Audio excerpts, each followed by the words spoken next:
Hello everyone, this is Miss Siddiqui here. In this video, we are going to review the structure of project-based learning for this class. What we're going to refer to project-based learning as is a life cycle. So in this video, we are going to talk about the life cycle of a project, or the different stages that you go through when completing a project for a particular unit. Make sure you take notes in your digital English notebook. Let's get started. So every project opens with what's called an entry document. In each project, you will be assigned a team of 3 to 4, maybe sometimes 5 students to work with, and what your team will be working on is either solving a problem or creating a product for a given unit. So your entry document is basically an invitation to you that poses a real-world problem to be solved or a product to create. So remember, the entry document is the first thing that you receive when you begin a new project in the cycle of the life cycle of a project. Once you receive that entry document, you have to create 2 lists. This is called a knows and need to knows list. So, in the knows column, you put everything that you already know about the project. What's the due date? How many people are you working with? What medium are you creating the project in? Is it something in Google presentation? Is it something physical? Is it something recorded, video or audio? What are you making? So you list everything that you know about the project, and then you list everything that you need to know. Maybe it's you need to know about the characters in the book, or you need to know about the themes in the novel, or you need to research a topic or a historical background or a social context or a social problem. So you make lists of knows and need to knows, which are abbreviated NTK. And it's the NTKs that drive the learning for the unit, because in order to complete the project, you need to answer your need to knows. Each project will also have a group contract in some form. This means that the team will discuss, during class usually, specific roles and responsibilities for different parts of the project task and decide what resources are available for figuring out the NTKs and kind of decide roles based on particular strengths. Everybody brings different skills to the table. Some people have great leadership, some people have great creativity, some people are really organized, some people love to write, some people hate to write, some people are really good with graphics. So you split up the different tasks in the project fairly, and then you agree to a contract which holds you accountable to pull your weight. So that ensures that at the end of the project that there was a level of fairness, so that when you are graded, each person is assigned an equitable grade. So after you have that group contract meeting, you focus on your individual responsibilities. Now, of course, you all sit together at a table and work, and you can, engage in feedback and discussion about your responsibilities, but ultimately, completing the task that was assigned to you is up to you. So you must figure out how you will best learn your own NTKs, and you can either request alternative activities from me or additional resources, or you can do your own research on your NTKs, and sometimes that will come through the various stages of the unit. Will collectively answer a lot of need to knows. But make sure you keep track of your individual responsibilities in the project. So throughout the unit and throughout the stages of the project, we will engage in what are called scaffolding activities. Scaffolding means that these are steps to get to the higher learning objectives. So we'll do activities and hands-on learning in class, individually,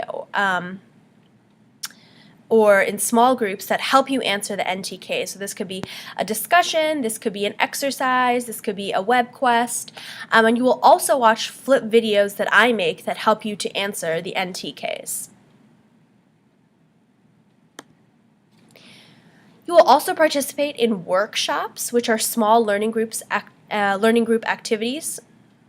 And sometimes they can be prepared by somebody in your group, like maybe somebody in your group needs to teach everybody about how to use a recording software, or about how to dress professionally for the project if you're presenting to a panel. So there'll be workshops during class, either hosted by someone in your group or by me if you request additional information. And those will be held during project work time. Towards the end of the project, you're going to engage in kind of a small assessment and reflection of where you are as you're nearing completion. So that means you need to revisit your need-to-knows. Maybe your initial need-to-knows didn't cover everything that you needed to know in order to finish the project. So you're going to add to that continuing list of need-to-knows, and then move things over from your need-to-knows to your knows if you figure them out. And so towards the end, we're going to make sure that you have everything that you need in order to complete the project. So at a later stage, you'll engage in some kind of assessing of where you are, reflecting on where you are, and then revisiting your need-to-knows to help you get to where you need to be. Every project in project-based learning has what are called school-wide learning outcomes. And those are the work skills in addition to the English curriculum that teams are expected to improve upon, and which will be assessed in the final project. Assessed meaning evaluated. So I'm looking for professionalism, I'm going to observe your collaboration, I'm just looking for creativity and independence. So these are sort of the softer skills that aren't the hard content that I'm looking for, that can really apply to all classes and also the career world when you get there. You will also be required to turn in a portfolio of particular materials. So all the required materials before you present, like let's say you had a script for your video, or you had different photographs or something, you would turn those materials into me before you present to a panel so that I can just make sure that they're ready to go for your presentation to folks in this class and to guests that we will invite to come see your projects. So then comes presentation day, which is everybody's favorite day. And on presentation day, I request that you dress up professionally. So that means for guys, slacks and a nice shirt. For girls, just wear nice clothes. You could wear, dress slacks or skirts or whatever you want. Just look professional, look like, try to dress up as if you were going to work in the working world. And you will have the opportunity on presentation day to present to a panel of judges or some other kind of public forum, maybe teachers in the school, and you will behave professionally, and you will present your material professionally and with confidence. And since you've been working on it over a whole unit, I think you'll really enjoy presentation day. Students really tend to get into it. So that's the next stage. So there will always be a rubric that is used for the project that will show exactly how the teams and each member's success will be measured. So there are different categories in the rubric depending on the project. So I'll always be very transparent with you about how I'm going to grade you and why I'm rating you in a particular way. Should this come up, and hopefully it does not, we have a firing process in our project-based learning at RTHS. So basically, firing occurs when group members do not live up to the group contract. And there are a couple of steps before they can be fired. So there'll be a couple of warnings from me. And upon being fired, a student must immediately turn over any work that they completed for the group and then start the project entirely from scratch. Firing is an act of last resort, so ideally that will not happen and that will not occur. But just for people who maybe get nervous about other group members, just know that in this system, all of the work will not fall on you. Each group member is required to contribute to the project and contribute equally. So if you notice early that someone is not holding up their end, you should let me know, and then we can start the steps of intervening before they need to be fired. And then if the person needs to be fired, that person will be fired from your group because you don't deserve to have extra work and a lower grade because somebody else was not pulling their weight.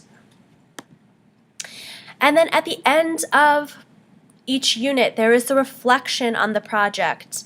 That can either be a formal reflection process, like through a piece of writing, through a group discussion, or some kind of worksheet where you evaluate your own performance and the performance of your teammates. And this is really not a chance to sort of criticize yourself or other teammates, but it's a way of being a way to be constructive. It's a way for you to figure out how can you do better for the next project. So it's going to be results oriented. It's going to be a positive reflection process.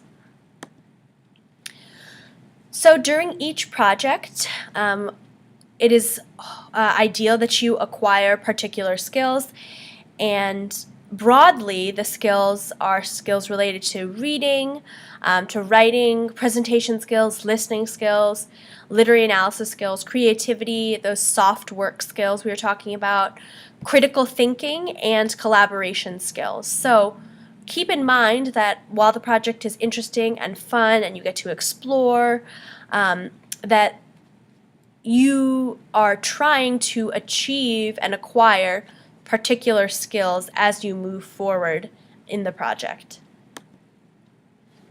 So that completes the PBL cycle after you've completed the reflection process, and then you will receive your next entry document for the next project, and so you can see that this becomes a project-based learning cycle.